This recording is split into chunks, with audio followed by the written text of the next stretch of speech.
우리 신체 부위에서 가장 사용 범위가 많은 관절은 바로 어깨 관절입니다.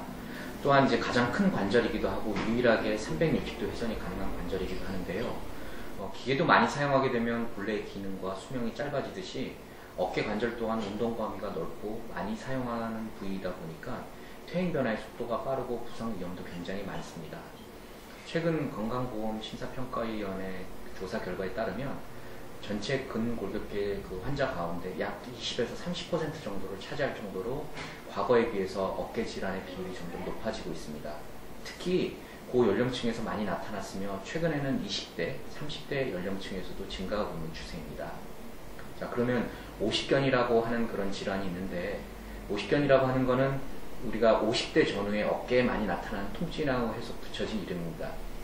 대개 그래서 가까운 병원이나 한의원을 가시게 되면 대부분의 어깨 질환에 대해서 쉽게 붙여지는 명칭이기도 하는데, 이 오십견의 정확한 의학적인 용어는 유착성 관절낭염 혹은 동결견이라고 하는 겁니다.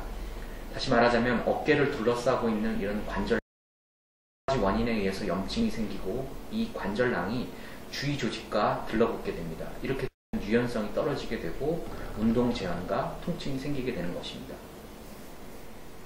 발병 초기에는 어깨를 움직일 때만 통증을 느끼게 되는데 증상이 악화될 경우에는 가만히 있을 경우에도 통증을 호소하시게 됩니다.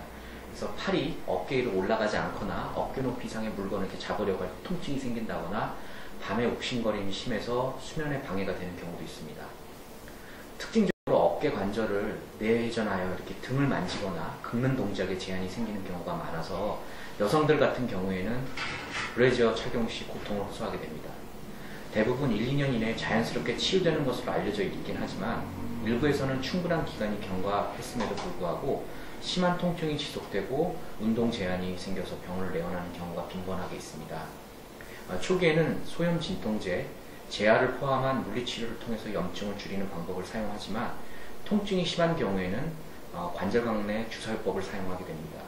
특히 본원에서 실시하고 있는 수압팽창술과 관절수동술은 매우 효과적이긴 하지만 너무 빈번하게 사용하게 되는 경우에 이에 대한 부작용이 있을 수 있습니다. 따라서 의사와 충분히 상담하고 정확한 진단에 따라서 치료를 받는 것이 중요하며 이러한 보존적인 치료를 시행함에도 불구하고 증상이 호전되지 않을 경우에는 수술적인 방법을 고려해 볼 수 있습니다.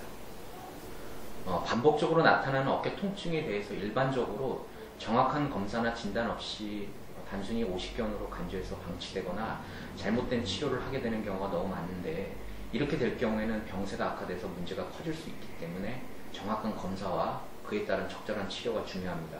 또한 평상시에 어깨 관절을 풀어주는 스트레칭을 습관화해서 예방을 하는 것도 너무 중요하다고 할 수 있겠습니다.